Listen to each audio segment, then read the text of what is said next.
I think it's working. What's up, HSM? My name is Tyler, and today, your Thursday devotion is going to be with me on my way to work. Hopefully this thing works here. I tried it out last night. I just bought it, and it kept falling off, so I had to super glue it overnight. So we'll see how it sticks. My phone broke, and it won't charge through the little charging port. So I had to get all these charging pads, and so I got one for my car, and I had to try it out on this devotion. Okay, if you're new here, we do devotions on Tuesdays and Thursdays. On Tuesdays, we go through the parables, and on Thursdays, we go through the Proverbs. I'm going to do this in a safe fashion. We're going to be in Proverbs today. I'm going to read the passage for you real quick. We're going to be in Proverbs chapter,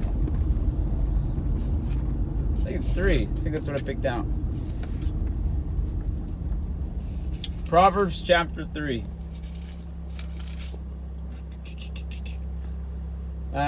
Proverbs chapter 3, verse 9. Honor the Lord from your wealth, and from the first of all of your produce.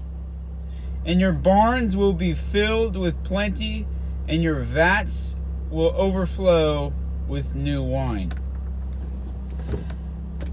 Okay, now take the time, pause this video, and I want you to spend some time looking at that passage. Spend some time, meditating, praying, and studying what Solomon has wrote here in the book of Proverbs. And then unpause the video, and we can walk through it together. So it begins by saying, honor the Lord. Okay, so then how do we honor the Lord? We know that we need to honor the Lord, but how do we do so? And we honor the Lord with your wealth. Okay, and it's giving you an applicable application to consider. We need to honor the Lord with our wealth. But then it also says, and from the first of all of your produce. Okay, and then it gives you 2 examples following, that your barns would be filled, and then your vats would be filled, and that they would be overflowing because of that. And I have something that I want to think about. Okay, it's giving you a kind of a story in a sense, and it applies to a bigger meaning. It's saying that your produce, make sure that you give all of your produce, all of your wealth, all of your first fruits to the Lord. But consider this, a produce, a first fruit, your wealth, that's something that you create. That's something that you get, you make, and you design. When you make cookies and you give them out to people. You make money, and you have to pay bills. And consider this, when you wake up each morning, you've been given a life. God has given you life. And He's given you the opportunity to decide what you want to do with that life. Okay, He's decided if you want to live it in your own will and your own path, do it. But that's not the better way. The better way is with Him. The better way is following Him with His Word. And so when I read that passage, I can't help but see the bigger picture. Obviously, in the context of what Solomon is talking about, he's talking specifically about like a farmer or someone who is creating certain things, okay? And they come with the inventory of something, and it says that they need to give the first fruits and give the beginning portion to the Lord. And I can't help but apply that to our lives. When we wake up each morning, how are you giving your life to the Lord in the morning? So God has given us a day, and He's also given us a life. And I ask the question, how are you going to apply that to your life? How are you going to give the first fruits of everything you do in your life to the Lord? And the same thing could go for your day. Okay, so when your day gets started, how are you giving the first fruits of all of what you have been given, the day, this breath, this life, to the Lord? How are you starting it off? I think I touched a little bit on this last week.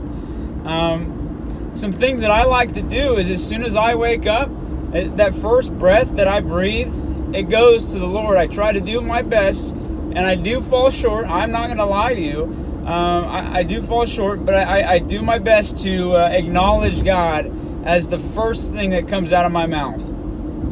I wake up, and the first thing I say, it's usually, use me, Lord, today. Father, your will be done, and use me for your kingdom purposes. And some days I'm not in a great mood. Some days I just wake up in a bad mood. And it is a little bit shorter. It's use me, Lord.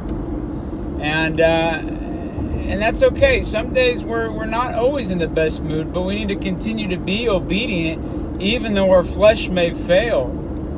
See, another practice that you could put into place is how you start your morning off. Okay, you use that breath, that first breath that you have, but what do you do with your mornings? Are your mornings filled with just sitting in front of the TV watching ESPN, looking at all the highlights?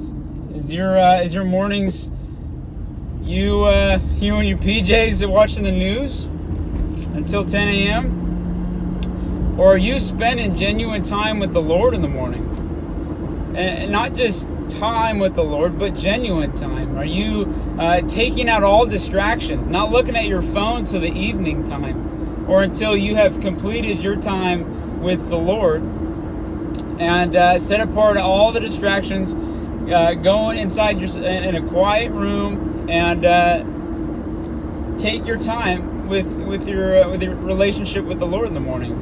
Not just rushing through your reading, not just rushing through your prayer time, but being intentional and realizing that you're meeting with the Lord. See, I really enjoy that part, but then I really also enjoy the second part, that your vats would be filled and your barns would be overflowing. Okay, that's the conclusion to someone who decides to give all of their produce, all of their wealth, all of their first fruits to the Lord. That will happen. We talked a little bit about this, I think, last week and the week before, and it's not that your will be given to you, but God's will be given to you. It's not that your paths will be made straight, but His paths will be made straight. So your barns might be overflowing, but they might be overflowing in the way that the Lord wants them to overflow, not in the way that you wish to overflow with that cash or with that brand new car or something like that. I really appreciate that. What was interesting, I read this morning when I'm at a stoplight. I might as well read it to you. I read, I'm starting off with the life of Solomon, which is super cool that we're going through the Proverbs, and then I'm reading the life of Solomon in my quiet time. In 1 Kings, the beginning of 1 Kings, is when David is coming to his end, and he's going to pass away, and he's got to give his reign over to someone else, obviously his son. And Solomon's brother ends up taking the kingship from him, and obviously it's without David's knowledge. Try to find it. Here it is. And the Lord makes it known whose path is to prevail. It says that what's his name? The only reason why I'm looking is because I don't remember his name. Adonijah decides that, okay, hey, I'm just going to choose to go in front of my father's advice of who the king's going to be, and I'm just going to assume that I'm going to be the king. Forget Solomon, forget all these other guys. I'm going to be the king. And it was made known to David and to Solomon, and eventually Solomon becomes the king, and he actually kills his brother because of some of the evil things that he was doing. And my point being is that, God's paths are directed in your life because of His will, not because of your will. See, for Adonijah, his will, his plan was to be king. And that wasn't the Lord's plan. It was that Solomon would be. And see, he decided to do it anyway. And there was consequences to that. When you follow your will, over God's will, there's going to be consequences that come. And like we read in Proverbs today, that your vats will be overflowing, that your barns will be overflowing. And it's not just overflowing with what's this guy doing here? And not be just overflowing with your purposes, but for God's purposes and His will and His good and perfect purpose for your life and for my life and all of our lives. So that's what I got for us today. I'm excited for next week. I always love doing these things, and I'm kind of digging the car mount thing. I like doing these devos in the car. I'm kind of makes the drive go by quicker. But I love y'all, and I'm excited to see you someday on campus. Y'all have an awesome Thursday, and I pray that God blesses you and that you seek His will and His good purpose for your day today. See y'all.